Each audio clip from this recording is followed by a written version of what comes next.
moonlander has survived the harsh lunar night. What does it mean? Well, that's the sunless and freezing, equivalent to 2 Earth weeks. Here's a simulation of the moonlander's slip. Descending to the lunar surface, it was put into sleep mode after an awkward landing in January left its solar panels facing the wrong way, therefore unable to generate power. But Japan's National Space Agency says there was a command sent to the land, and in response it received a response actually last night after a change in the sunlight direction. Well, earlier I spoke to Dr. Simeon Barber, a lunar research scientist at the Open University, and asked him why the lunar landing is happening. It's trying to demonstrate technology for really precise landing on the moon. So whereas other missions may land with a kind of an accuracy of maybe a kilometer from where you hope to go, this particular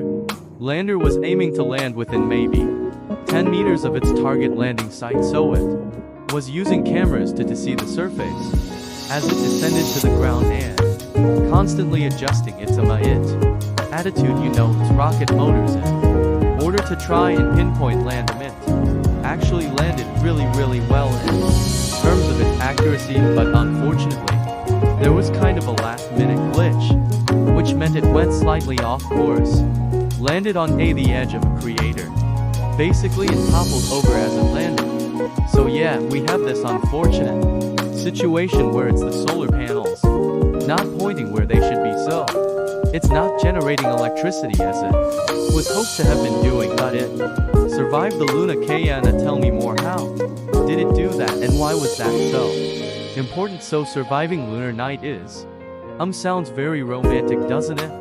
Really, I'm guessing it's not romantic at all. It depends what it's a bit chilly. So basically the moon's a really strange place. It has no air, which keeps things nice and toasty. So what happens is during the day the temperature are really hot, maybe over 100 C, so more than boiling water temperature where it lands. But during night that temperature falls really quickly to about minus 150 centigrade, and so it's really difficult to design a spacecraft that can survive for those extremes. So you usually design it to survive the day, because that's when you're going to do the operations, when you have the sunlight, and then nighttime is a bit of a gamble. So spacecraft engineers are fairly kind people. They said that the land is not designed to survive a lunar, and that's true, but we all have our fingers crossed. And when we got the news this